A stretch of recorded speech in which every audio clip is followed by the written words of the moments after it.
আজ এমন দুটি রেসিপি করেছি যে এই দুটি খেতে একসাথে ভীষণ ভালো লাগে। করেছিলাম পনির আর সাদা পোলাও। এরকম রেসিপি কিন্তু ভীষণ ভালো, যে শুধু দুটো রান্না করলাম আর একটা আরেকটার সাথে খেতে ভীষণ ভালো লাগে। এরকম রেসিপি থাকলে আর কি চাই বলুন। পনিরের জন্য কি কি লাগবে আমি কেটে নিচ্ছি। প্রথমে এখানে ক্যাপসিকাম কেটে নিয়েছি আর পেঁয়াজ নিয়েছি। পেঁয়াজগুলো ঠিক এরকম বড় বড় করে কেটে এভাবে ছাড়িয়ে নিতে হবে। ক্যাপসিকামগুলো একই সাইজ করে কাটতে হবে। আর নিয়েছি অল্প আদার টুকরো, আদাটাকে ছুলে নিয়েছি। এবার রসুন ছুলছি।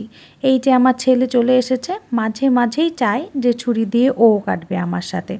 মানে অনেক সময় হয় কি, স্কুল থেকে উইদাউট ফায়ার কতগুলো কুকিং দেয়, তো তাই ও ভাবে ও বুঝে আমার মতো ছুরি দিয়ে কাটতেও পারবে, রান্না করতেও পারবে।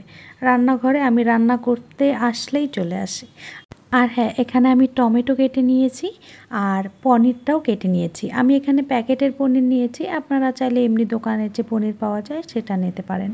টমেটো যে কেটে রেখেছিলাম সেটার একটা পেস্ট বানিয়ে নেব। আর এখানে আদা আর রসুনটাকে গ্রেট করে নিচ্ছি। আপনারা চাইলে একদম ছোট ছোট করে আদা আর রসুনটাকেও কেটে নিতে পারেন। এবারে আমি অল্প পেঁয়াজ এরকম ছোট করে কুচি করে কেটে নিয়েছি। এটা পনিরের তরকারিতে লাগবে। আর এখানে আমি পোলাওয়ের জন্য 2 কাপ চাল পরিষ্কার করে জল দিয়ে ধুয়ে জলটাকে ঝরিয়ে রেখে দিলাম 30 মিনিটের জন্য। এবারে একটা গুঁড়ো মশলা বানিয়ে নেব।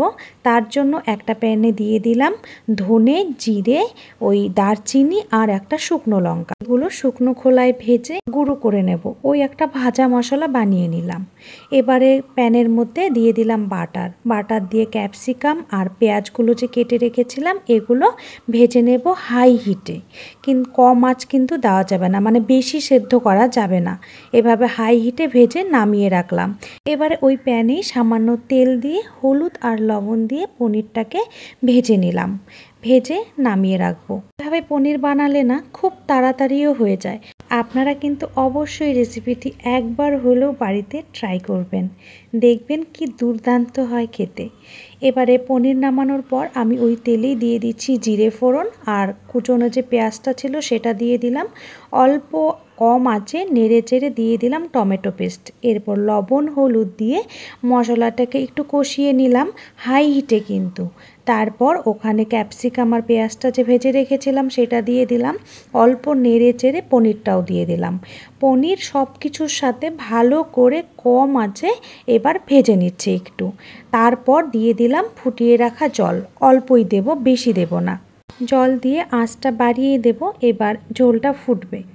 অল্প যখন ঘন হয়ে ফুটে আসবে তখন ওই মশলাটা বানিয়েছিলাম যে সেটা দিয়ে দিলাম।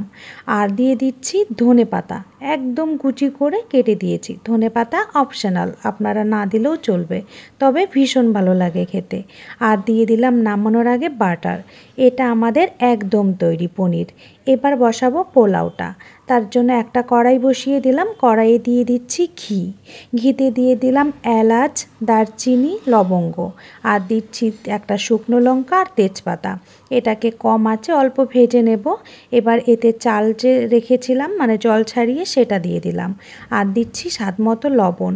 এবারে এটাকেও কম আঁচে 7 থেকে 8 মিনিট ভেজে নেব। পোলাওয়ের চাল যদি ভালো করে ভাজা না হয় তাহলে কিন্তু পোলাওটা একদম ভালো হয় না। যখন দেখবেন যে কড়াই থেকে চালটা ছেড়ে আসছে তখন বুঝতে হবে চাল ভাজা হয়ে গেছে। এবার দিয়ে দিলাম পরিমাণ মতো জল। ওই আমি 2 কাপ চাল নিয়েছিলাম, তার জন্য 4 কাপ জল দিয়েছি। পোলাওয়ের ক্ষেত্রে ঠিক ডবল জল দিতে হয় চালের। এখন 15 মিনিটের জন্য কম আঁচে ঢেকে রেখে দিয়েছিলাম।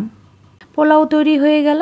ব্যাস, এবার পোলাও আর পনির দারুণ একটা কম্বো রেসিপি। আপনারা বাড়িতে অবশ্যই ট্রাই করবেন। আজ তবে টাটা।